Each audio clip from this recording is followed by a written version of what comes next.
Hello and welcome to the session. Now our title today is Know Your North, the National Curriculum and the NET Curriculum. I'm Mr Craven, Senior Director of English for NET, and today we're going to be taking a dive into all things curriculum. Now during the session we'll be looking at what a curriculum is and what makes an effective curriculum. We'll be delving into the national curriculum, exploring how the NET English curriculum builds on that national curriculum, and also discussing some of the key thinking that underpins and impacts on how the NET English curriculum is constructed and how it's structured. Exciting times.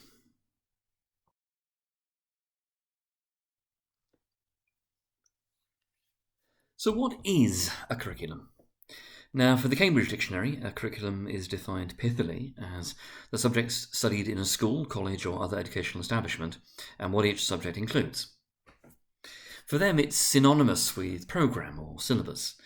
For the Oxford English Dictionary, it's similar, the subjects comprising a course of study in a school or college. The Wikipedia definition, perhaps more usefully, describes a curriculum as the totality of student experiences that occur in the educational process. Now, the word curriculum itself derives from the Latin word curriculum, meaning a course used for racing chariots. And in a sense, that's not a bad way of thinking about it. A curriculum is the track that students follow during their school career, and it's made up of every aspect of the various subjects that they study and the educational experiences they have on the way. It's a useful metaphor in the sense that it clearly flags up the sense of a progression, of a compulsory or at least a carefully delineated route to follow. A progression followed potentially in comparison to or in competition with others, and also, I would argue most importantly, of the vital importance of knowing the final destination and therefore the direction of travel. Now that's the basis of the title for the session, Know Your North. Knowing your destination, knowing your direction of travel, how to get to that destination, but also having that core and that key set of principles and aims that underpin everything you do. Now within NET, obviously, that north is that we are outcomes focused and child centred, or even outcomes focused because we are child centred. And that's a particularly perceptive point that was made by someone I interviewed within NET some time ago. The idea that the comma after focused could almost be replaced by a semicolon or by a colon or a hyphen. That north is also, though, those more expanded key principles that are recorded in our vision as a trust. Standards, outcomes, what is best for children, enhancing life chances. And it's right there. We constantly focus on standards as we understand that outcomes are paramount. Our decision making is driven entirely by what is best for children. By doing this, we enhance the life chances of the children and the young people in our care. In an expanded form, building on those principles, they're also the focal points of the Northern model, and you can see that on the screen. That said, it's also important to pick up on the issue of the student. If a curriculum is the totality of the experiences, then it's not only about the wider systems, it's also about the range of individual experiences that add up to that totality. It's about how that curriculum is bodied forth on an individual basis. Now, it's natural from a policy and a school systems approach to see curriculum decisions and curriculum thinking from a top-down, organisational and structural perspective. It's also important, though, to see the curriculum from the individual perspective of the student, to remember that each individual's curriculum will ultimately be unique, that a central curriculum leads to individual curricula. In the aims section of the national curriculum documents for both primary and secondary, there's a clear recognition of that. And it says, the national curriculum is just one element in the education of every child. There is time and space in the school day and in each week, term and year to range beyond the national curriculum specifications. To offer a slightly clumsy and an obvious link, it's about remembering that a curriculum is still child-centred.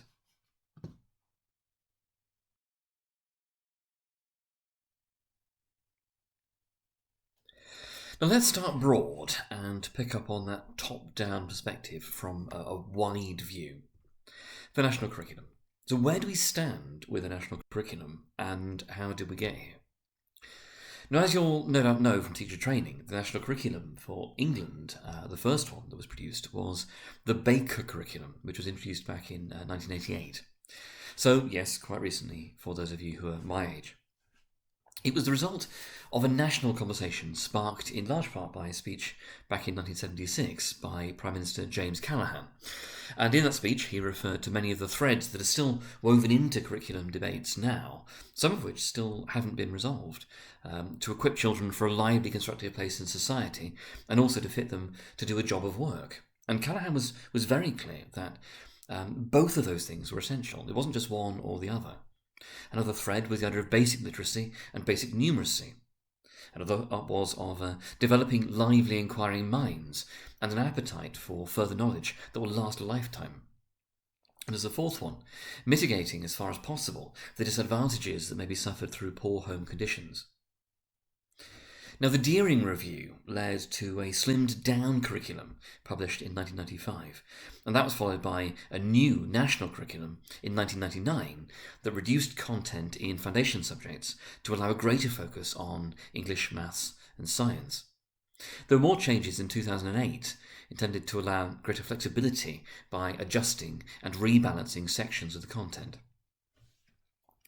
Now, the most recent national curriculum has been in place since 2014, driven in large part by the thinking of the then Education Secretary, Michael Gove, and focused on addressing concerns, whether merited or not, about a lack of transference of knowledge, of retrievable facts, of technical rigour, and that's both in terms of analysis and in terms of application, and also of a lack of focus on basic literacy.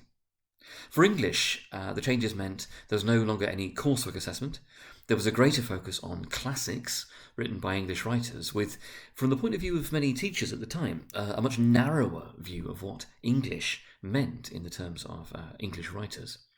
And also more factoring in of pre-20th century writers, along with a greater focus on technical understanding and accuracy. Now, to pause for a moment, what this means, essentially, is that at no point since the national curriculum was first introduced over 30 years ago has any student been able to begin their schooling in primary and follow a single cohesive curriculum through to completion of their compulsory schooling aged 16. They've always had to deal with adaptations, with additions, with extractions and revisions, sometimes based on shifts in the political landscape, as well as, or indeed instead of, progress in educational thinking. Phrased another way, it's impossible to fully quantify the continuous impact of any curriculum we've ever had from a national perspective, because we've never seen the national curriculum through to completion. Now, to complicate matters further, and as clearly stated on gov.uk, academies and private schools do not have to follow the national curriculum. Academies must teach a broad and balanced curriculum, including English, maths and science.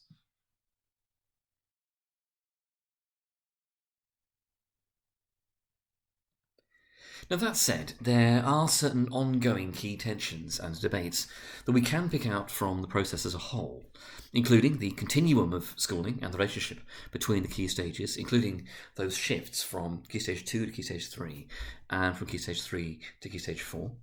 There's the balance in the relationship between knowledge, applied or procedural knowledge, and skills, and that's including the extent to which content to be delivered should be prescribed or left to schools and even to individual teachers to decide. There's the relative importance of core subjects, such as English and maths, in relation to other subjects, and also, based on, or maybe off the back of that, the nature of English in terms of both language and literature, particularly in terms of English's relationship and place within the wider world. And that includes the status of what most politicians would call classics, and the relationship between speaking, reading and writing. There's also a tension around assessment methodologies, particularly that tension between coursework and exam assessment, but also how to ensure that reporting of data is equitable and fairly reflective, and particularly for English, communicative and expressive competence versus technical accuracy in terms of what we're assessing and how. And unsurprisingly, you can see those trends and tensions throughout the current national curriculum for English. Now, in theory, from a secondary perspective, this is divided, this national curriculum, into a separate curriculum for Key Stage 3 and a separate curriculum for Key Stage 4. But in practical terms, there's a natural and very smooth progression from the Key Stage 3 curriculum to the Key Stage 4 curriculum, with the majority of content running continuously from one into the other, which is, I think most teachers would agree, simply logical.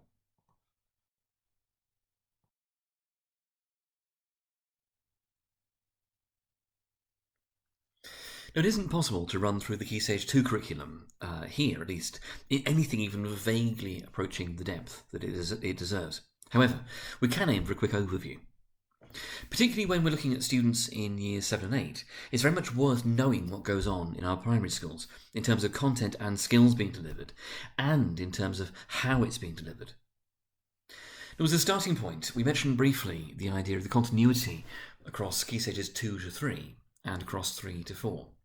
And there's a clear statement in the Key Stage 3 curriculum that teachers should build on the knowledge and skills that pupils have been taught at Key Stage 2. Now, traditionally, there's been a distinction drawn between primary and secondary education, with often quite limited link-up between the two at a local level. The more holistic view taken by primaries was generally abandoned at secondary level in favour of individual subject-led teaching, with secondaries also often exhibiting a fixed and a rather patronising view that dismissed primary school assessment information as unreliable, and also that equated primary education with something approaching elaborated childcare, something to be endured while students waited to be properly educated when they arrived in secondary classrooms. Oh, how wrong that view was. In the primary curriculum as it currently stands, students study the core subjects, English, Maths and Science, throughout years 1 to 6. And then that's also alongside the wider range of foundation subjects, including geography, history, music, art, design, and others. The focus on spoken language, on reading, writing, and vocabulary is also maintained throughout all those subjects, not simply English. The phrase used in the Key Stage 2 curriculum document is that that English is both a subject in its own right and the medium for teaching. What this means is that primary schools are becoming increasingly skilled and confident in delivering English both as a discrete subject and as a thread running through everything that the students do. Now, English as a core subject in primary is divided into the 3 key areas: spoken language, reading, and writing. For reading, the focus is on those 2 key dimensions of word reading and comprehension. That's both listening and reading. Now, when we talk about word reading, that's all the underpinning input regarding decoding, phonics, segmentation, and so on. And that's been discussed previously in some of the earlier sessions on this course. For comprehension, it's then the extension of that decoding into situating vocabulary and grammar in wider knowledge and understanding. And there's the expected focus then on the range of genres, on stories, poems, and non-fiction, on reading for learning and exploration, as well as reading for information. For writing, there are, again, 2 key focal points. There's transcription, as in spelling and handwriting, and there's composition, as in structuring and expressing those ideas in speech and writing. It's under the transcription section that we find the focus on phonics, on morphology, that's word structure, and on orthography, that's spelling structure. While focusing on composition requires students to know about organising content, about consideration of audience, purpose and context, about knowledge of vocabulary and grammar, and so on. In the upper years of primary, there's also a focus on aspects of etymology, which is worth knowing. A really important note here is that students are taught language about language. That's the terminology that goes along with the technical detail. Students arriving in secondary school will, for example, have learnt about things like homophones, about prefixes, about prepositions and the passive voice. They'll have written using subordinate clauses and superlatives. They'll have come across digraphs, fronted adverbials and modals. And they will know lots of the terminology to do with those things. Now, throughout all sections of that curriculum, there's a focus on vocabulary, both the specific vocabulary that applies to each section of content, and also the wider development of vocabulary. That means that alongside the acquisition of technical vocabulary, students have also learned sets of rules and exceptions to those rules governing words such as, say for example, hindrance, privilege, and pronunciation. Now, there are many implications to be identified and conclusions to be drawn from this, but a few key points that it's worth flagging up are, firstly, that the primary curriculum was created and implemented so that it directly leads into the secondary curriculum. There's intended to be continuity between them, and that's why it all seems so familiar from a secondary perspective. The second key point is that students arriving in Year 7, while there may be some variability in terms of mastery of content, have, on average, an increasingly high level of understanding of all aspects of English, and this is a rising tide. The new curriculum has only been in place since 2014, and that means we're only now seeing students coming through who've had the benefit of it all the way through their primary schooling. Now, for those of you who have been teaching for a few years, none of this will come as a surprise.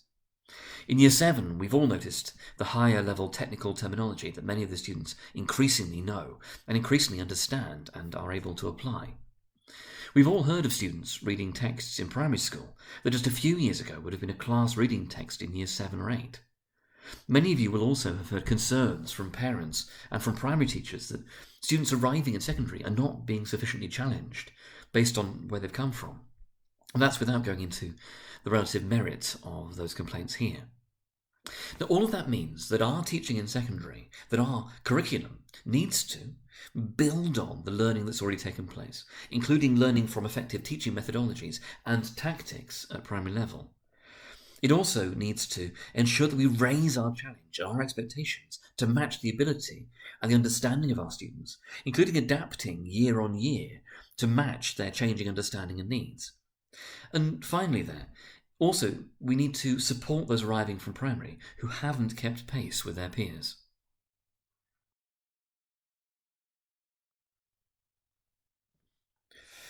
Which brings us to the English National Curriculum at secondary level.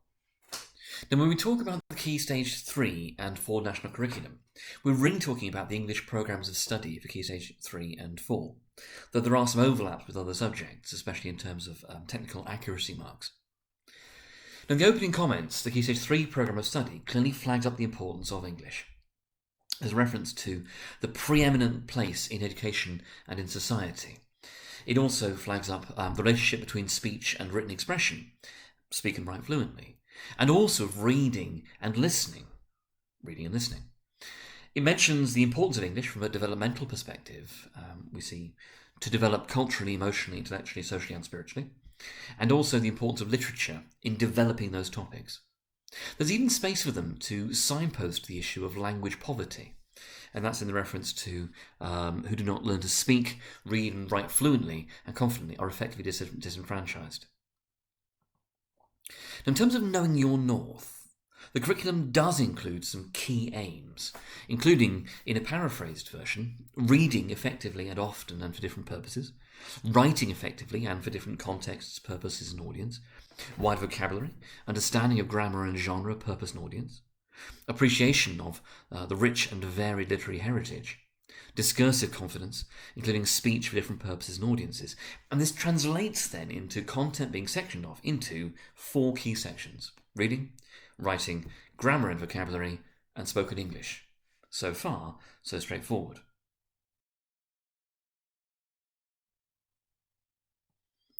Now, in terms of subject content, there are some more specific steerage points. People should, it seems, read, for example, fiction and non-fiction, whole books, pre-1914, contemporary, and so on. And that includes then that list of 2 Shakespeare plays, world literature, independent reading, rereading of texts already covered, range of authors.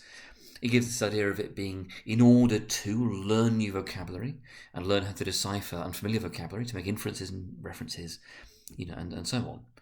And that's all alongside this idea of also writing formally and informally in different genres, speaking different contexts, building ideas with evidence, and you can read the rest of the bullet points yourselves. Now, if you look at the Key Stage 4 curriculum, up until the subject content, it's all but identical to the Key Stage 3 curriculum, and that's comforting in terms of continuity. And as has hopefully leapt out at you, it's also very, very similar to Key Stage 2 in terms of that curriculum. At Key Stage 4, almost all of the content is identical but pushed a step further. In terms of what's different from Key Stage 3, if we cut through a lot of the nebulousness, students are also expected to read a range of literary and literary non-fiction texts, including a Shakespeare play, works from the 19th to 21st centuries, poetry from the Romantics onwards, and that's all in order to evaluate perspectives and engage with alternative responses. And that's the point then at which it's passed across to schools and even to individual teachers to deal with.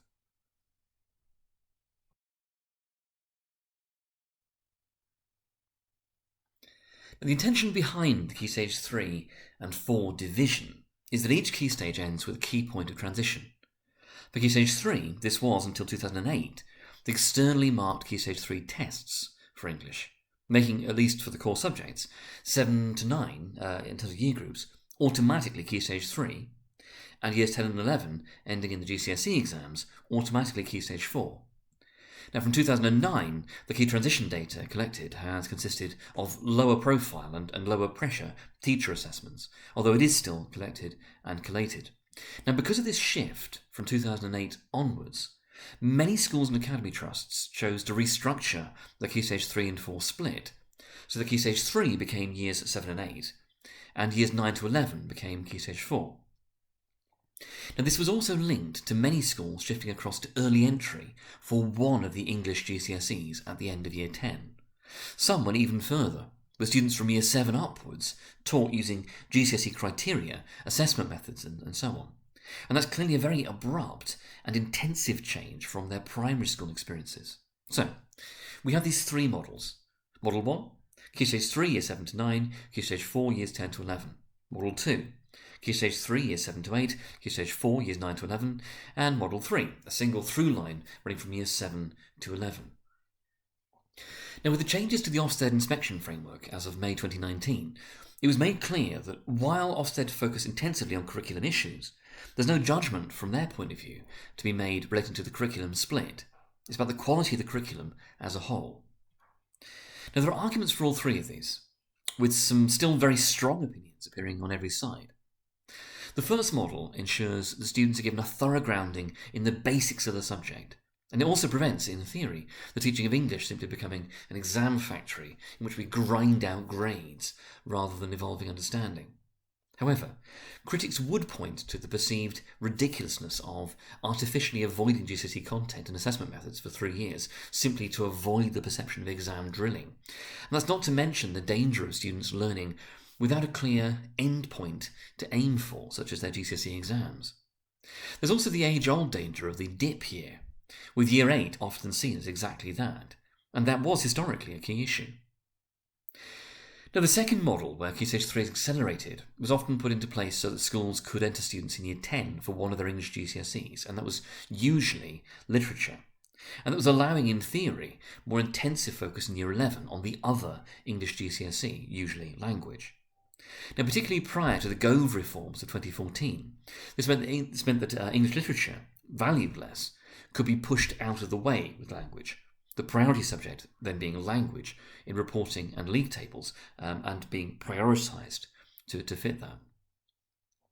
Now, with language and literature now, under the Gove reforms, valued in theory equally, early entry has very much fallen out of favour.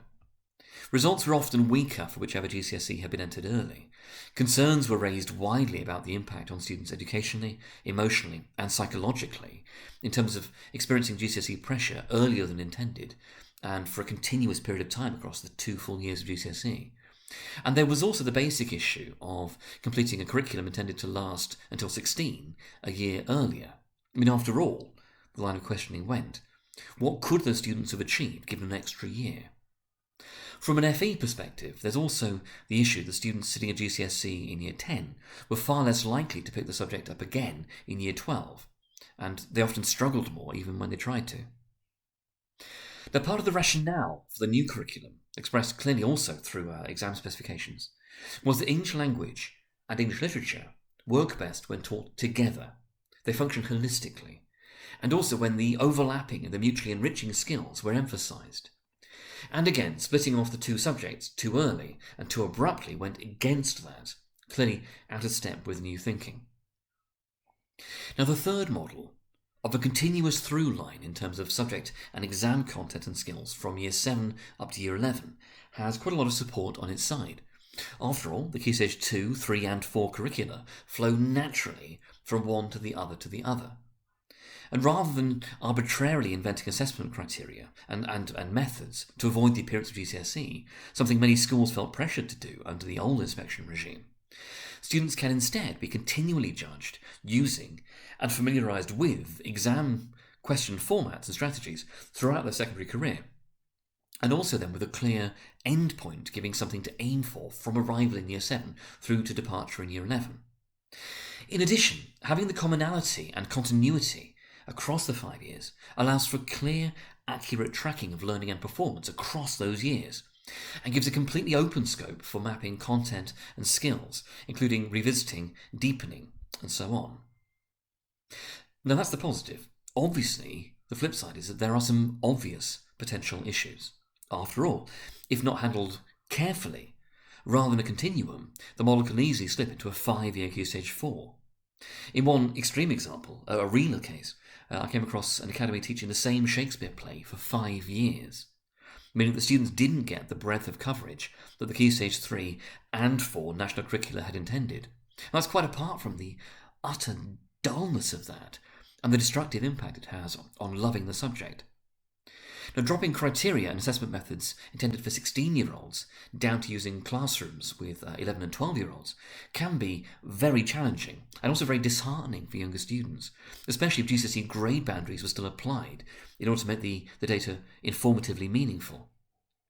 After all, if you think of those students who not only arrive in Year 7 achieving at the bottom of the scale, as many would, but also who find it then impossible to make progress because there's so few marks available across each grade boundary. I think about that from the point of view of not just the student, but the parents as well. Now, that third model also lends itself to a narrowing of content and skills, of curriculum planning within the academy that becomes all but mechanical in terms of extracting variety, inspiration, and joy from the subject, and ultimately reducing English to the level of a soulless series of hoops that students spend 5 years learning to jump through. The difficulty is that all 3 models have strengths and have weaknesses, and we will return to that later.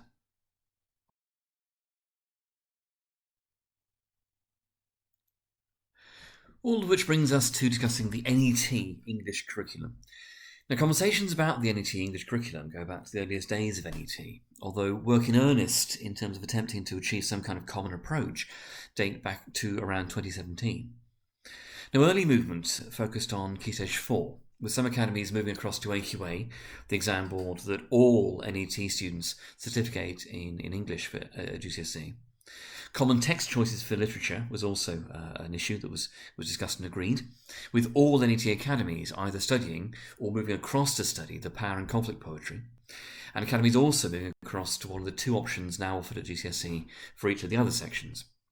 For Shakespeare, either Macbeth or Romeo and Juliet. For the Victorian, either Jekyll and Hyde or A Christmas Carol.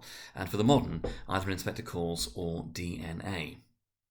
Now, common approaches to the exams themselves and the questions in them were part of the same process, although still reviewed following each exam cycle, along with moving to common exam sequences, papers and boundaries.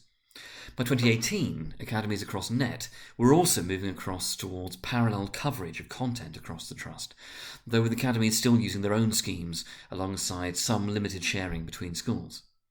This was also the year that saw the first widespread use of the QLAs and the introduction of the recipe books, the quotation cards, the poetry banners, quotation decals, the final push English conference, the full exam pathway, and so on. It was in 2018 that movement began also towards constructing a full common curriculum for NET. It was a process that involved working with both primary and secondary academies inside and outside NET. It involved discussions with academics, with examiners and exam boards, consultation with staff at all levels, and some truly heroic efforts from staff involved in the actual planning process, and that was spread across the entire trust.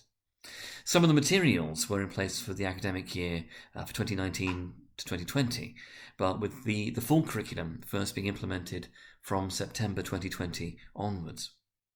And 2019 was also the year when the Exam Help Desk was launched, when the Literature-led Aspiration Conference took place for the Trust, with the NET English YouTube channel, the Twitter account and so on, following in 2020.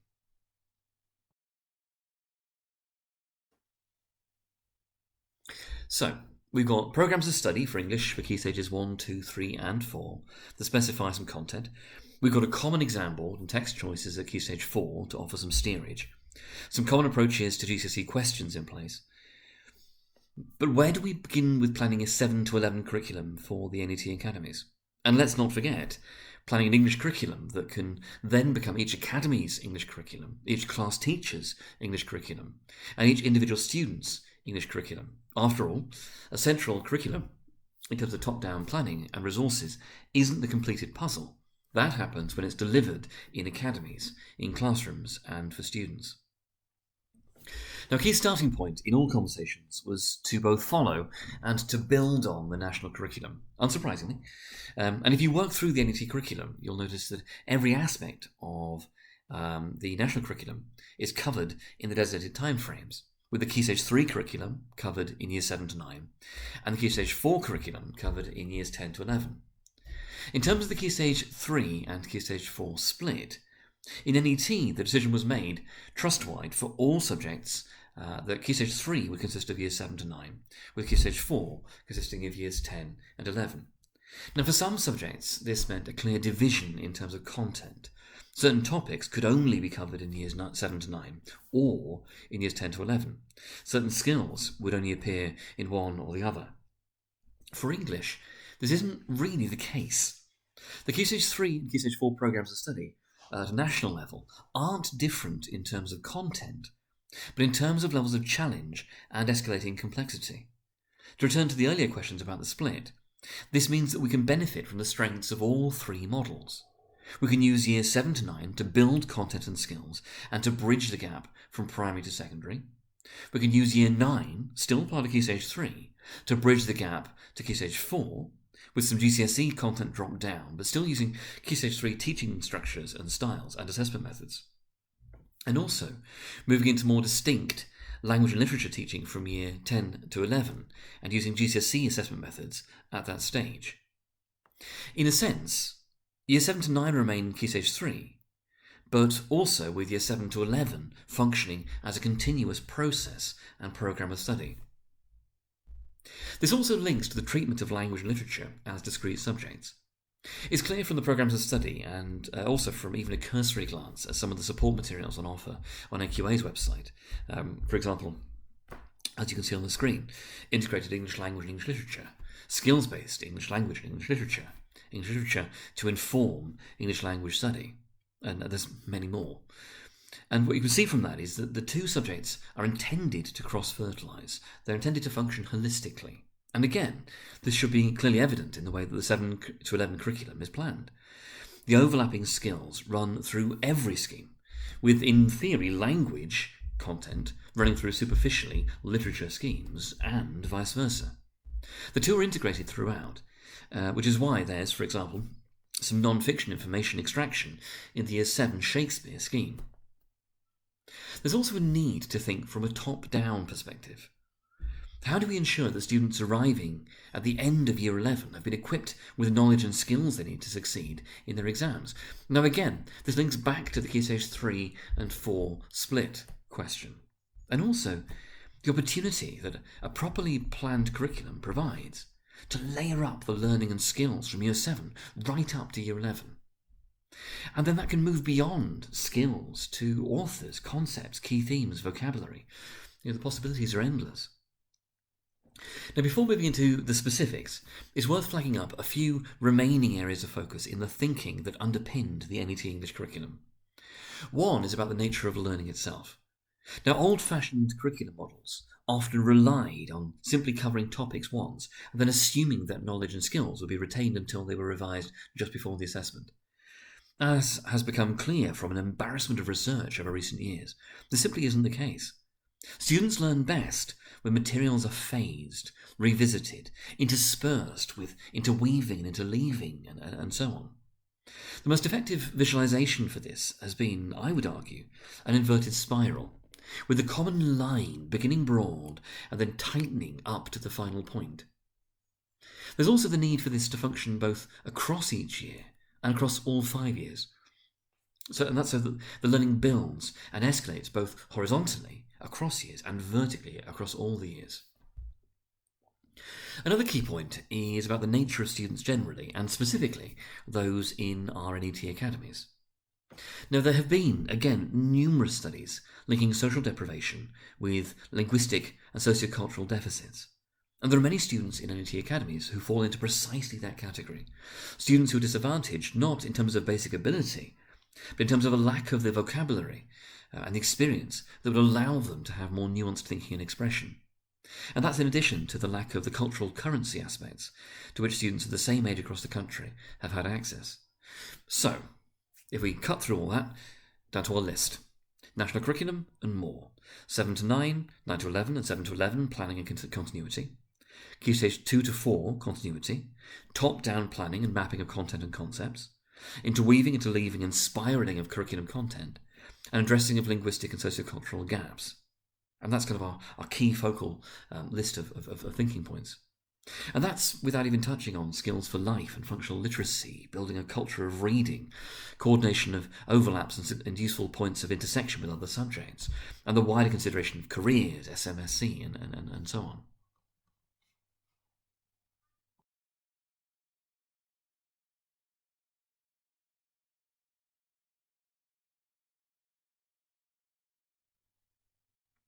So, we have all of these influences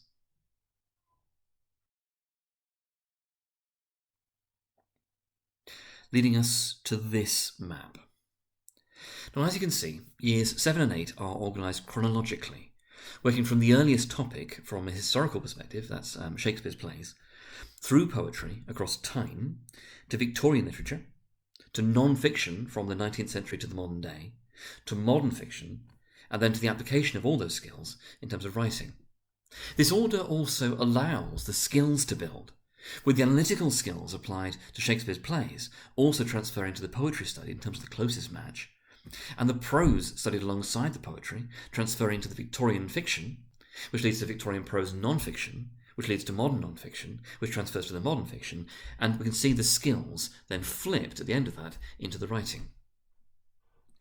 Now, by following this structure, it's possible to cover all the key genres and all the key time periods in Year 7 and in Year 8. Yes, mapping intended content backwards from Year 11, but also broadening beyond that to provide a broad and a thorough grounding in all aspects of English. Now, in Year 9 onwards, there's a more distinct focus on language and literature as more distinct topics, allowing for a more extended focus on poetry, on Shakespearean and Victorian literature, using GCSE texts, but still applying the Key Stage 3 skills. And don't forget that some of those GCSE texts also see extracts and sections drop down all the way down into Year 7, and not just from texts that we do study in NET, from across the exam board specifications. Now, alongside these, there's also the focus on the language skills of reading fiction, writing creatively, reading non-fiction, and writing non-fiction throughout Year 9. From 10 to 11, there's the same sense of the longer initial coverage of texts for literature, a term, alongside the ongoing focus on language skills, and then a shorter, deepening phase, revisiting each literature and language topic, half a term for literature and for language, and then a more intensive revision phase of a quarter of a term on each topic, and then a final exam pathway which runs things more rapidly at the end of Year 11, that spiral model again.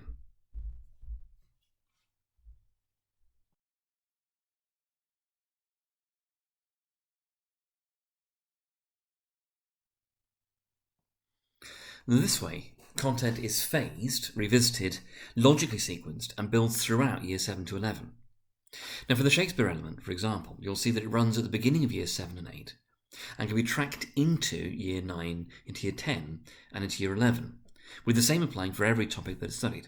However, there are also links to the Shakespeare text and topic studied in Year 7, built into the remaining themes and schemes to ensure continuity throughout the year as well. So we're not ending up with that sequential issue.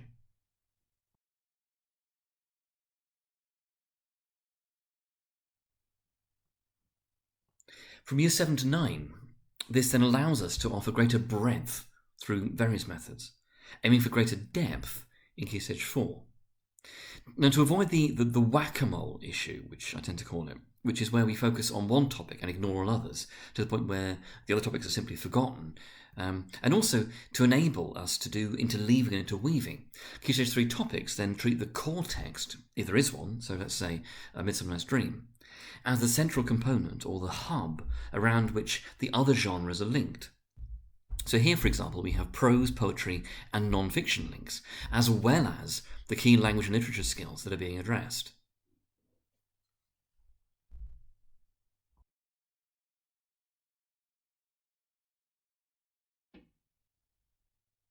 We also have phased content, allowing for different levels of progress being made by students, including layered vocabulary. Here, for example, we can see the Shakespeare content, including the context, terminology, and the threshold concepts.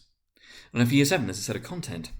But there's also the Year 8 content here as well, ready for, say, a high-ability Year 7 class. Well, the Year 7 content could equally apply for a low-ability Year 8 class. It's a continuum, allowing for adaptive complexity depending on the ability of the group.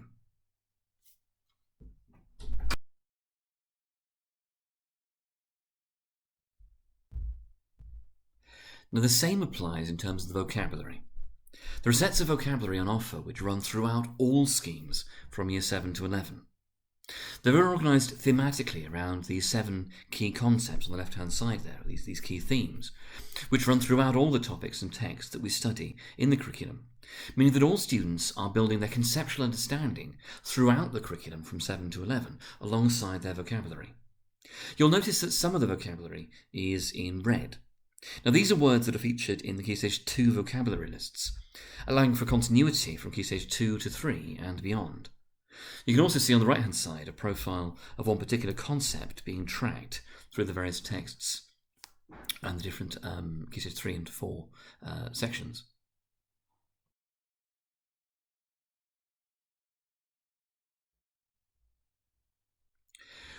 And all of this is then provided through the medium-term planning, the short-term planning, and also through the lesson and the lesson resources themselves.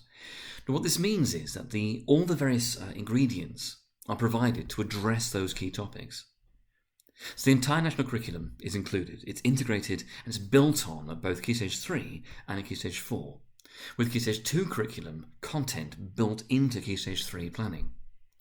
There's a distinction between Key Stage 3 and Key Stage 4, but also continuity between them, with a single mapped curriculum running from Year 7 to Year 11. Content and skills are mapped to spiral in terms of time commitment, depth, and range from a broad base in Year 7 up to a more targeted and narrowly focused Year 11. Current research about learning and memory are factored into the phasing and the revisiting of content and skills. Deficits in terms of wider world understanding, in terms of cultural currency, and in terms of vocabulary are all factored in and are phased in throughout everything that we do. And that's all linked then to a core set of concepts and vocabulary that run through everything we do, allowing for development, for escalation of understanding, and for a sense of cohesive continuity. And that's the point, with the central planning provided, that academies, departments and staff then provide the remaining parts of each student's individual and bespoke curriculum. All of the above is intended to and should then enable staff and students to reach our north, doing what is best for our students by enhancing their life chances through achieving the outcomes that they need.